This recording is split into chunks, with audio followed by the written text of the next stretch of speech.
வணக்கம். Welcome to VV trading consultancy. Last வீடியோவில் சொல்லியிருந்தோம் நிஃப்டி பேங்க் நிஃப்டிக்கான வியூ சொல்லியிருந்தோம். இதில் ஃப்ரைடே மார்க்கெட்டில் வந்து பார்த்தோம் அப்படின்னா மார்க்கெட் வந்து நிஃப்டி பேங்க் நிஃப்டி ரெண்டுமே கொஞ்சம் ஹெவியான செல்லிங் சைடு மூவ் ஆயிடுச்சு. அதே சமயம் நம்மளோட S1 S2 ரேஞ்சுக்கு கீழே பிரேக் ஆனதுக்கப்புறம் கண்டினியூஸ் செல்லிங் வந்து ஸ்ட்ராங்காக ஒன் சைடு மூவிங்காக கொடுத்துருக்கு.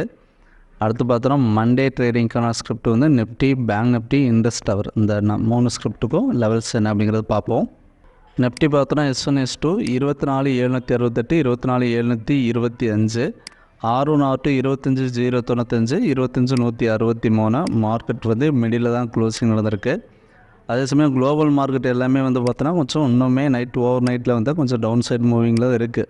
ஸோ எகெயின் வந்து மண்டே ஓப்பன் ஆச்சு அப்படின்னா நம்மளோட S1 S2 ரேஞ்சுக்கு கீழே ஓப்பன் ஆகிறதுக்கான வாய்ப்புகள் அதிகமாக இருக்குது. இன்கேஸ் வந்து நமக்கு S1 S2 ரேஞ்சுக்கு கீழே ஓப்பன் ஆகிட்டு திரும்ப எகைன் வந்து 24,925 அரௌண்ட் அந்த ஜோன் வந்ததுன்னா நமக்கு இங்கே ஒரு செல்லிங் போகிறதுக்கான சான்சஸ் இருக்குது. இந்த ஜோனில் நமக்கு செல்லிங்கான வாய்ப்பு கிடைக்கும் அப்படின்னு எதிர்பார்க்குறோம். இன்கேஸ் வந்து அதே சமயம் மேலே வரல அப்படின்னு பார்த்தோன்னா திரும்ப நம்மளோட S1 S2 ரேஞ்சு டச் ஆகிட்டு கீழே வர்றதுக்கும் சான்சஸ் இருக்குது. இந்த ஜோன்கிட்ட வந்துட்டு நமக்கு கன்ஃபர்மேஷன் இருந்தது அப்படின்னா சின்ன டைம் ஃப்ரேமில் நம்ம செல்லிங் போகிறதுக்கான வாய்ப்பு இருக்குது. பேங்க் நிஃப்டி பார்த்தோம் அப்படின்னா பேங்க் நிஃப்டியுமே S1 S2 ரேஞ்சுக்கு கீழே ஓப்பன் ஆகிறதுக்கான சான்சஸ் தான் இருக்குது. அதுவுமே வந்து பார்த்தோம் அப்படின்னா சப்போஸ் வந்து S1 S2 ரேஞ்சு கீழே அப்படி மூவ் ஆகிட்டு எகெயின் அந்த ஜோனை வந்து டச் ஆகிட்டு ரீடெஸ்ட் ஆகிட்டு திரும்பும்போது நம்ம என்ட்ரி எடுத்துக்கலாம். ஸோ நம்ம இந்த ஜோன்ட்ட என்ட்ரி எடுத்துட்டோம் அப்படின்னா நமக்கு சின்ன ஸ்டாப் லாஸ் இருக்கும். ஏன்னா S1 ரேஞ்சுக்கு மேலே க்ளோஸ் ஆச்சுன்னா எக்ஸிட் கொடுத்துடலாம். ஸோ இந்த மாதிரி மூவிங் இருக்கிறதுக்கான சான்சஸ் தான் இருக்குது மண்டேயில். அதே மாதிரி S1 S2 ரேஞ்ச் வந்து 50,381 50,178 R1 R2 51,181 51,581. ஸோ இந்த ஜோனுக்கு கீழே ட்ரேட் ஆனால் மட்டும்தான் S1 S2 ரேஞ்சுக்கு கீழே ட்ரேட் ஆனால் மட்டும்தான் நம்ம இந்த மாதிரி செட்டப்பில் ஒர்க் பண்ணணும்.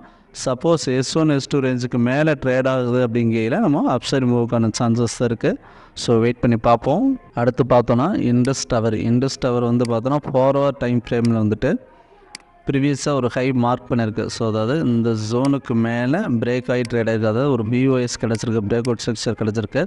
ஸோ லாஸ்ட்டாக அந்த லோக்கும் ஹைக்கும் வந்து ஒரு ரீட்ரேஸ்மெண்ட் லெவல் எடுத்தோம் அப்படின்னா நமக்கு மார்க்கெட் எங்கே வந்து யூட்டர்ன் எடுக்குது அப்படிங்கிறத பார்க்கலாம். அதே சமயம் நமக்கு 0.618க்கு கீழே ட்ரேட் ஆகிட்டு ஸோ இந்த ஜோன்லேருந்து யூட்டர்ன் எடுக்கிறதுக்கான சான்சஸ் இருக்குது. அதாவது இது வந்து டிஸ்கவுண்ட் ஜோனில் ட்ரேட் ஆகிட்டு இருக்கிறதுனால நம்ம ஒரு பையிங்கான சான்சஸாக பார்க்கலாம். ஸோ ஏன் நம்ம இந்த இடத்துல பை பார்க்கணும் அப்படின்னா நமக்கு ப்ரீவியஸாக இருக்க லோ பிரேக் பண்ணாத வரல இது வந்து ஒரு புல்லிஷ்க்கான வியூ தான். ஸோ அந்த புல்லிஷ் வியூவில் வந்துட்டு எந்த ஜோனில் நம்ம என்ட்ரி எடுக்கணும் அப்படிங்கிறத பார்ப்போம். ஏன்னா லாஸ்ட்டாக வந்து 15 minutes டைம் ஃப்ரேமில் பார்த்தோன்னா இப்போ லாஸ்ட் டே ட்ரேட் ஆனதில் வந்துட்டு கரெக்டாக நம்ம மார்க் பண்ணியிருக்க ஜோன்லேருந்து யூட்டர்ன் எடுத்திருக்கு. ப்ரீவியஸாக இருக்க ஒரு சப்போர்ட் ஜோன்லேருந்து யூட்டர்ன் எடுத்திருக்கு. ஸோ இந்த ஜோனோட பையிங் கண்டினியூ ஆகணும் அப்படின்னா நமக்கு எந்த மாதிரி பேட்டர்ன் இருக்குன்னா இப்போ ஒரு ஹை வந்திருக்கு இல்லைங்களா, திரும்ப ஒரு லோ வந்துட்டு திரும்ப ஒரு பிரேக் அவுட் கொடுக்கணும். மேலே பிரேக் அவுட் கொடுத்துட்டு எகைன் இந்த ஜோனில் நமக்கு வந்து ஒரு சப்போர்ட் ஜோன் இருக்கும் பொழுது நம்ம இந்த சப்போர்ட் ஜோனை ஸ்டாப்லஸ் வச்சு திரும்ப இங்கே நம்ம பை பண்ணலாம்.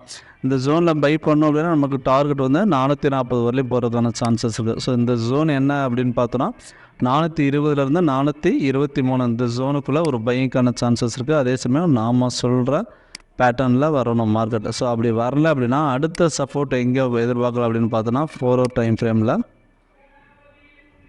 அடுத்து பார்த்தோன்னா 4 hour டைம் ஃப்ரேமில் நமக்கு 400 அந்த ரேஞ்சில் நமக்கு ஒரு சப்போர்ட் ஜோன் இருக்குது. அதாவது ப்ரீவியஸாக வந்து புல்லிஷ் ஸ்டார்ட் ஆன ஜோன்கிட்ட ஒரு சப்போர்ட் ஜோன் இருக்குது.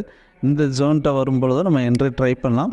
ஸோ நமக்கு இந்த ஜோனில் என்ட்ரி வந்ததுன்னா நமக்கு 15 minutes டைம் ஃப்ரேமில் வந்துட்டு ஒரு மார்க்கெட் ஸ்ட்ரக்சர் பிரேக் அவுட் இருக்கணும். அதாவது ப்ரீவியஸாக இருக்கிற ஹையை வந்து ஒரு பிரேக் பண்ணி கொடுத்துருக்கணும். ஸோ அப்படி இருந்தது அப்படின்னா பை எடுக்கலாம்.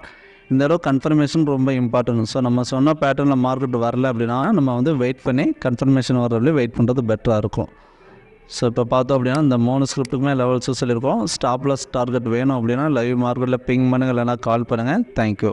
We are not a SEBI registered technical analyst. நாம் கொடுத்துருக்க technical levels only for educational பர்பஸ்க்காக மட்டும்தான்.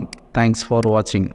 நம்மளோட சர்வீசஸ் பார்த்தோம் அப்படின்னா ஸ்டாக் மார்க்கெட்டில் எப்படி ட்ரேட் பண்ணணும் அப்படிங்கிற கோர்ஸ் எடுத்து கொடுத்துட்ருக்கோம். நீடட் இருக்கிறவங்க இந்த வீடியோ எண்டில் வர நம்பருக்கு கால் பண்ணுங்கள், இல்லைனா பிங் பண்ணுங்கள். தேங்க்யூ.